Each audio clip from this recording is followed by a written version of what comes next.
Welcome into K-State Online. I am Mason Voth. That is Drew Galloway. Wednesday, March 26th, Portal Watch, Day 3. Absolutely nothing has happened for K-State so far. Little surprising. Um, and saying that nothing's happened so far is not totally accurate. There are some things starting to happen. We now have you could make a top 5 of K-State transfer portal targets right now because we have 5 legitimate names that are known at this point in time. We talked about Chase Forte from South Dakota on Monday. That was the first known name.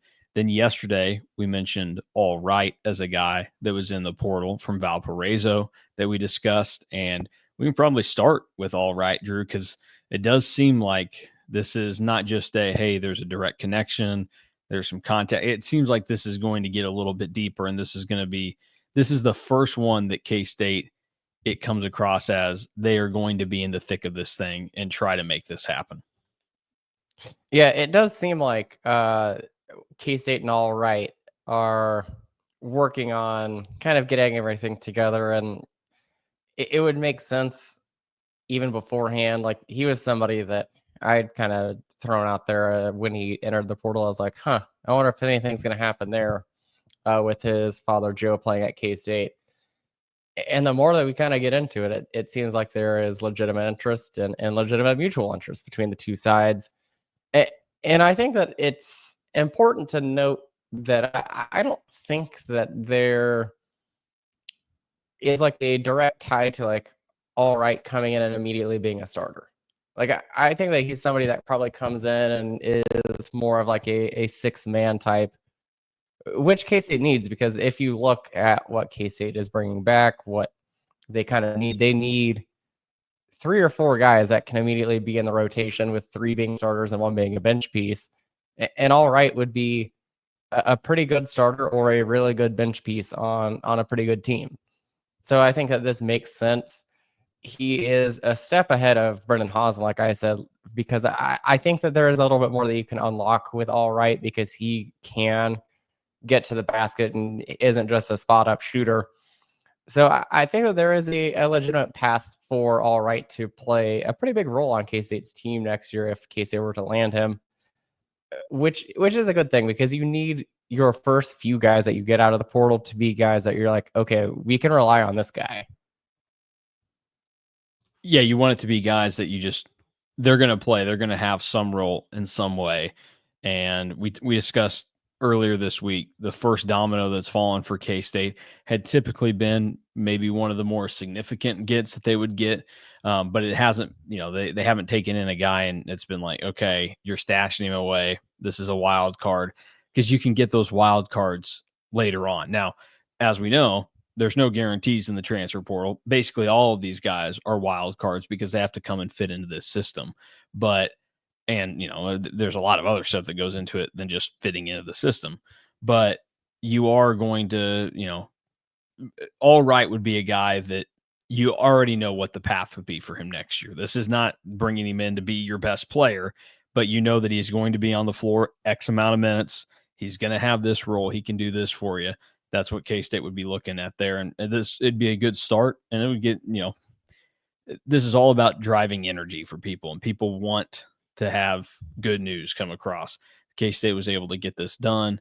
That would do that. So it'll be interesting to see how quickly it could come together if K-State's able to win out. But like we said yesterday, there are a lot of other teams that want All Right services, because you average 15 and a half a game as a freshman, no matter the league, you shoot as well as he did. That is a weapon that a lot of teams are going to want to see if they can bring in. One other freshman we can talk about that K-State is going to have interest in comes from West Virginia, Jonathan Powell. He started 23 games this past year for the Mountaineers, averaged just over 8 points a game, shot it decent from 3, also could grab a couple rebounds. This is another guy where we talk about roster retention, and he'd be a candidate for if you brought him in, because he's got 3 years of eligibility left. Yeah, Jonathan Powell is the guy that I'm probably the most excited about when I look at the transfer targets right now. He just already played in a Power 5 league, played really, really well as a true freshman in this league, which, I mean, it is very rare for a freshman to play well in this league anymore, because it can be so loaded and so loaded, especially in the upperclassmen realm, that it's tough sometimes for freshmen to even crack a rotation. I remember 2 or 3 years ago, K-State, or I guess it wasn't even just K-State, it was just like the Big 12 in general. You looked at like the all freshman team and you're like, that guy played like 6 minutes and made the all freshman team. So for Powell to come in and start 23 games for West Virginia is a big deal. He ended the season pretty well as well. He had 15 in the regular season finale against UCF, and then dipped down to 8 against Colorado when they got bounced in the first round of the Big 12 tournament, which was, again, still a surprise that they lost that game. He did have a lot of games with double figures in Big 12 play, which I think is something that you really want. You look, and there is the production there, and that I think that's something that you see. It is kind of wild though, like looking at his game log. The worst game of his career or his season, and obviously like of his career so far, was actually probably the game in Manhattan. He played 38 minutes and didn't score. It was 0 4 from the field. But then like he had 12 against Cincinnati. Against Houston this year, he had 6. So like I think that there is something there, because I think that he's a guy kind of like all right, where his best basketball is still in front of him. So I think that makes him really intriguing, and especially coming from West Virginia already, you know that he's Big 12 ready. Yeah, because essentially you look at what he did last year and you go, okay, that's like the baseline. You're not going to drift, you would think, too far like down from that.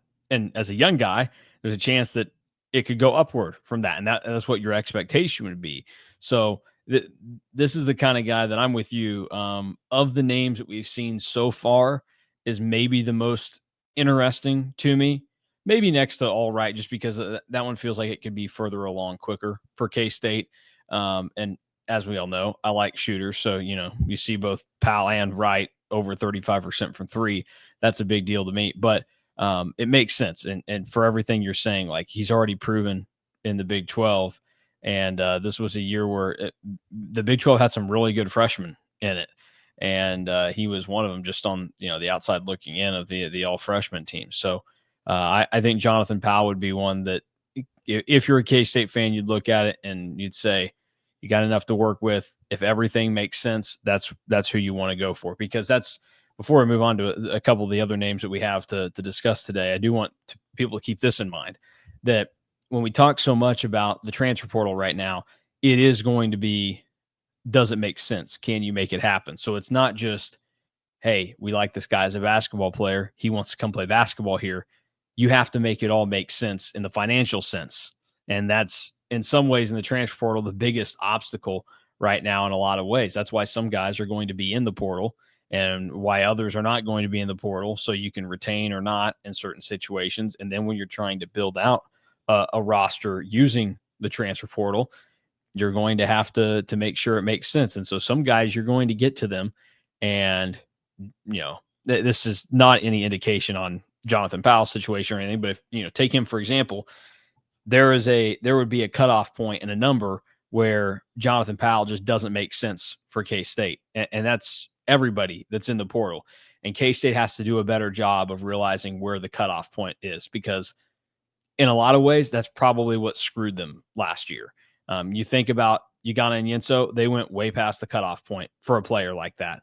A lot of people would maybe argue that they went past the cutoff point for Coleman Hawkins. That's a little bit of a different scenario, because they had one roster spot left. They had the money. He was one of the few big dogs out there. They took advantage of it. But there are plenty of guys that you can look at and say, you went past where the cutoff should have been. I think K-State is going to have to be a lot more, I don't know, set in their ways this year. You can't push that number a little bit. It's like the person that's living paycheck to paycheck, and they know, okay, I can afford to, have like a $200 credit payment every month. That might be a lot for somebody that's living paycheck to paycheck. I don't know. Probably depends on what your paychecks are looking like. And then you're like, oh, but I really want to get this thing, and it's $300 as opposed to $205. You probably can afford to go a little past with $205. $300, that's about a third of what you would be, or it would turn into a third out if you're talking 300 and hundreds, but it'd be more than a third. It'd be 50% of what you normally pay. You go past it by 50%. You can't do that if you're working in the portal. So I think that's the thing to keep in mind. And when I throw language like that out, that's what I'm referencing. And if it all makes sense, I'm talking more of the CENTS sense than I am the SENSE sense. I think I spelled those right on the fly. Those are two words right there that a lot of the letters sound the same, so you can get them mixed up pretty easy. But does that make sense what I'm saying, Drew? Yeah, it makes sense because you have to have guys that it makes sense for you to bring in from both sense of standpoints of you have to have the right fit and also the right amount of money, because that's where like we get into like when we've talked about who do we want to bring back. There's like guys that are like, yeah, I'd bring them back for the right circumstances, which the right circumstances most of the time is how much money is that. So Yeah. I think that makes a lot of that's a really good reason for kind of how you evaluate the portal, because sometimes there are guys that go a little bit unnoticed. Like I threw out Elijah Hawkins throughout the season of like that's a guy that he didn't really have a profile that looked like he was going to be a really, really good player on a Sweet 16 type team, but he is. Mm-hmm. Like he broke the Texas Tech all-time or single season assist record during the NCAA tournament against Drake. Like that's a guy that if you looked and just looked at where they were before and what their numbers were, you would probably say, hey, Doug McDaniel is a better player 99 out of 100 times if you looked at where they were last year.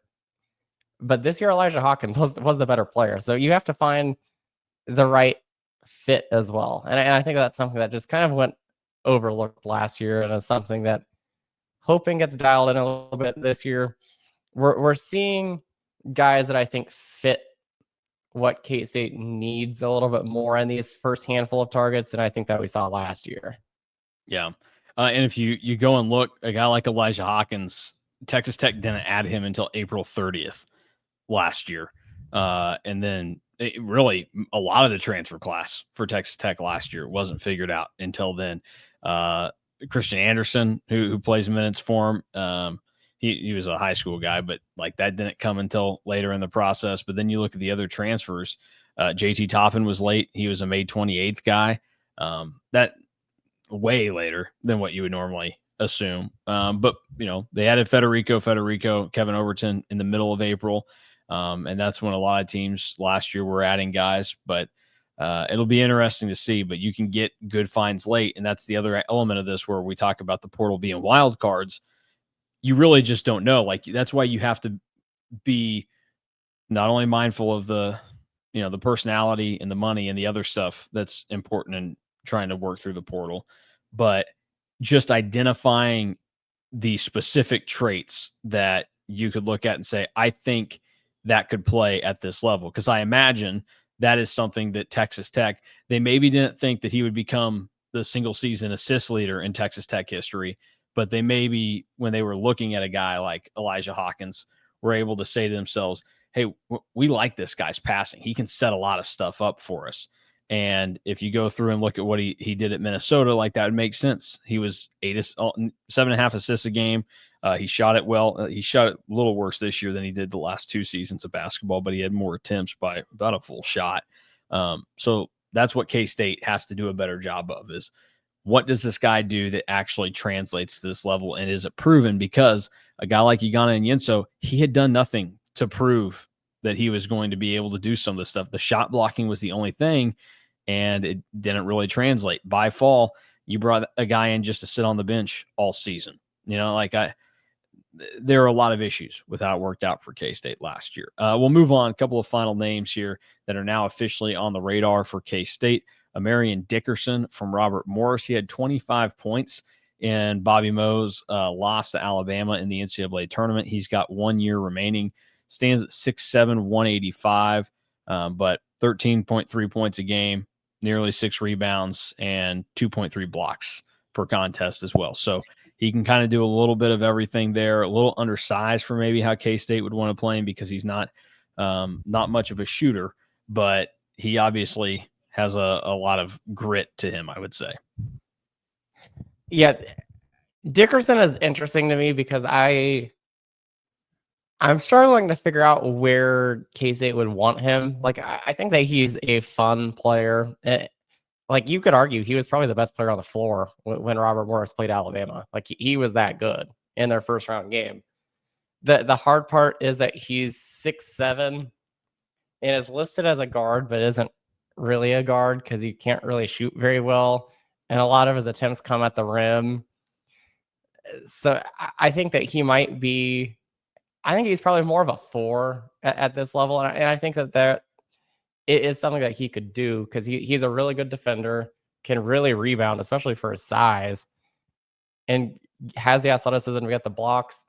He would be somebody that I would really want to figure out where he fits along the roster standpoint of what position, because he just is not a very good 3-point shooter.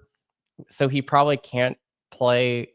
I don't even know if he could play on the wing without being a good shooter unless you work around it by adding a bunch of good shooters around him, which that's where like an all right would make sense to come in and be somebody else that you can fit around Dickerson, because he's just not a great shooter. But and I think that that's one thing that you really saw in that Alabama game, despite him probably being the best player on the court, arguably in that game, at scoring 25 points.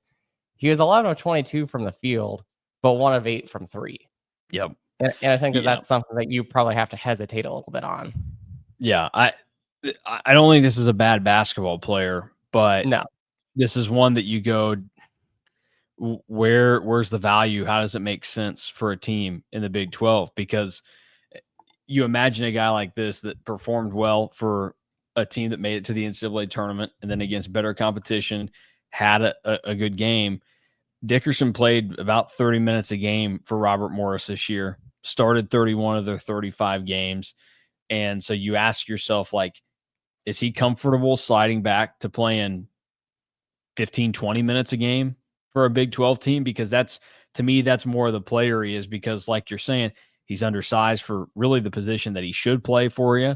And then he can't shoot it. So you can't, like, if he was a 33% 3-point shooter, the conversation would be a little bit different with him, because then you think that you would be able to get away with playing him as, like around like the 3. You could probably do that a little bit more realistically. I think this is a tweener, and this is another one where in the transfer portal, it has to make sense with how you're going to fit a guy. And I think Amarion Dickerson is one that it's interesting for K-State to get in on. And if they got him, I wouldn't think it was a bad thing, but you would have to hope that it all happened within just the right situation. And I think if K-State handles the transfer portal better this year than they did last year, I'm going to guess they don't get Amarion Dickerson, just because I think the team that gets him is probably going to pay more than what he's actually worth. Yeah. This is where like measurables are so like dependent. If he was also like 6'8" instead of 6'7", I think that you could kind of get away with it. But him being 6'7" and him playing more, he plays more like a 5. Like if you watch how he plays and where he scores, because almost all of his shots that he gets, that he makes, are at the rim. And he's not like a great driver by any stretch. So that would just be my one hang up, is that he's a bit of a tweener, and I'm not sure where he would fit unless I said, like I said, like if you get a lot of shooters around him, I think that you can make it work with him playing the 3 or the 4. But I don't know if I'd be comfortable without a lot of shooters around if he was playing the 3 or the 4 for 30 minutes a night. Yeah. Well, if you want size and somebody bigger, let's talk about Nick Pringle, who just spent his last season at South Carolina. K-State was interested in Nick Pringle's services after he left Alabama after 2 seasons there last season. So this would be his 5th year, and you're maybe wondering, okay, how does he get a 5th year? Because you look and see how much he's played. His 1 year at Wofford was in the technical COVID year of 2020-21, and then he sat out a year when he transferred to Alabama. So he would be using his COVID year this year. Again, I know people are hoping that will die at some point. I think this might be the last possible year that we'll have to talk about COVID years. But this is another fascinating one for K-State because, like you said, Drew, K-State was interested there last year. Nearly 10 points per game on the worst team in the SEC, grabbed 6 boards, field goal percentage around 57%, and the size there. This to me would be, I think you can make it work for the right dollar amount probably. And I think Nick Pringle would be a good addition for K-State because he's a proven big that he's not going to come in and be one of your 3 best players, or he shouldn't be next season, but he could come in and start games for you and give you a consistent performance night after night. Yeah, K-State has literally almost 0 experience returning in the front court. So Nick Pringle would just bring a lot of experience. And that's somebody that they were interested in last year. He put up pretty similar numbers from what he's had at Alabama. He's super athletic. I really liked Nick Pringle last year and thought that he would have made a lot of sense. And it does kind of suck a little bit because this is kind of how his portal recruitment went. K-State was still in the Clifford Amore sweepstakes, ended up getting and didn't get him and didn't get Pringle because they were kind of waiting on Clifford Amore. Well, this year, there are a lot of minutes that K-State can really sell on bigs in the portal because David Kassan is gone, Coleman Hawkins is gone. By fall, played in 4 games or 5 games and then redshirted. So that's somebody that I don't know if you can really count on. Well, Taj, they wanted him to redshirt. We don't know if he's actually going to get it. We also, again, we don't know if he's even going to be on the team. I would lean towards that's probably not the situation K-State falls into next year. And then Taj Manning has only really played in mop-up duty outside of 1 spot starting against USC, which is kind of wild to think about. But because of that, like, you have a ton of minutes to sell for bigs. And if you really wanted Nick Pringle last year, you would probably really want him this year. And this year, especially because there's no David Gasson, that you could be like, okay, you're probably going to split some time with David Gasson. Now it's like, you could be the guy. If you're good enough to play the 5, you could start every single game because there is 0 competition there. Yeah, I think this is one that if it aligns, the right price is there. Even if you did a slight overpay, I'd be good with it. I think I see a role where this makes sense for K-State. It's just this would require Doug McDaniel to be locked in immediately. He has to be one of your 3 best players consistently next year, and then you're still looking to go get 2 more guys that you can guarantee are going to be starters and are going to be able to give you a good ceiling next season. But I think Nick Pringle is an interesting name, and certainly not one that I would turn away if everything came together. So that's the latest with the portal today for K-State. We won't have more for you tomorrow on it because I'll be occupied with the Kansas City Royals. Hopefully it's in Kauffman Stadium and not me squinting through my eyes looking at a TV thanks to my daughter who has pink eye. So we'll see how that ends up playing out tomorrow, but we'll be back on Friday with a bigger transfer update. Hopefully more names funnel in. Maybe somebody will finally leave from K-State. Which probably means that something like absolutely ludicrous is going to happen tomorrow. Yeah, like they land the top 10 players in the transfer portal tomorrow. And Tugger DeVries tells his dad to screw off, and Bennett Sturts tells his fake dad, Ben McCollum, to screw off, and they all decide to come to K-State. That's what I'm banking on tomorrow while I'm MIA. So we'll see how it ends up working out. But if anything does break, we'll have you covered over at KSO and on 3. We are expecting players to leave at some point for the Wildcats. It hasn't happened yet. We're 3 days into it.